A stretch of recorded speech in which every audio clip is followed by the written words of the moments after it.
Hey, it's Adrian from Them Crumbly's Tech, and today I'm reviewing the Synco Lav S6 microphone. So this just retails for about 20 Canadian or around like 15 US, so it's pretty cheap, but let's take a look at what the sound quality is like.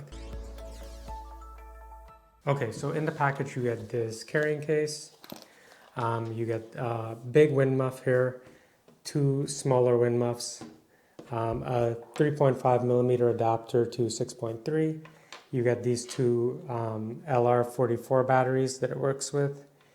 There's a clip here for your shirt, like a spare, and then you also have the unit itself. So looking at the unit, it's like a metal build quality.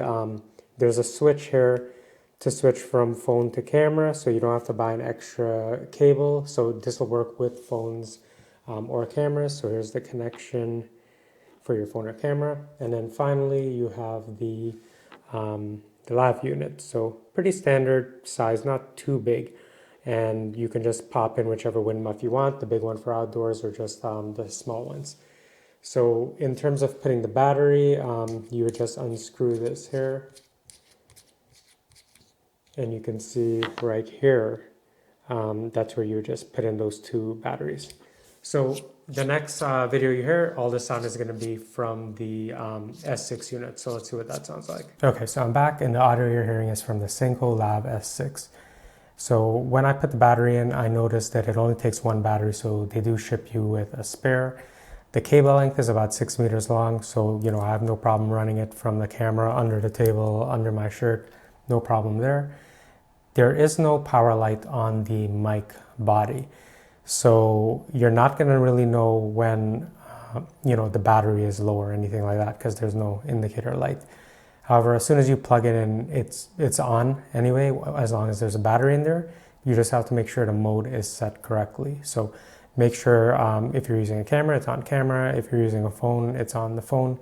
And like I said before, this cable is going to work on both cameras and phones, so you're not going to need to buy a separate adapter. If you're using it for an iPhone though, if it's a newer iPhone, then you are going to need some kind of adapter if you have no 3.5 millimeter port.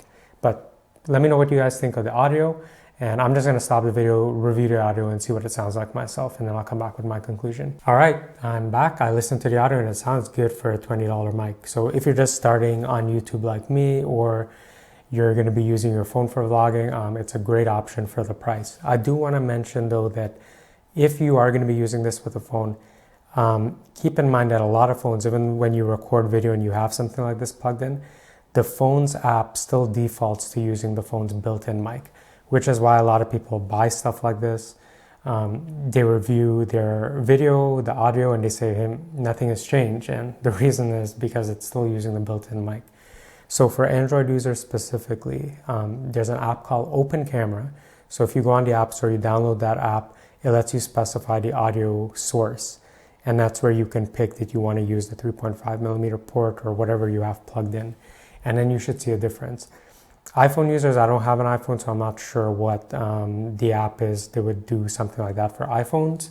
Hopefully there's something like that. But if you notice that issue, that's most likely what it is that the phone's using the built-in mic still. My lav mic, it's connected to my camera. It's a Sony a7 III. And the sound sounds pretty good straight out. So, if you have the same camera, it's an option for you. So if you found this video helpful, please consider liking and subscribing, and I'll see you in the next one. Bye.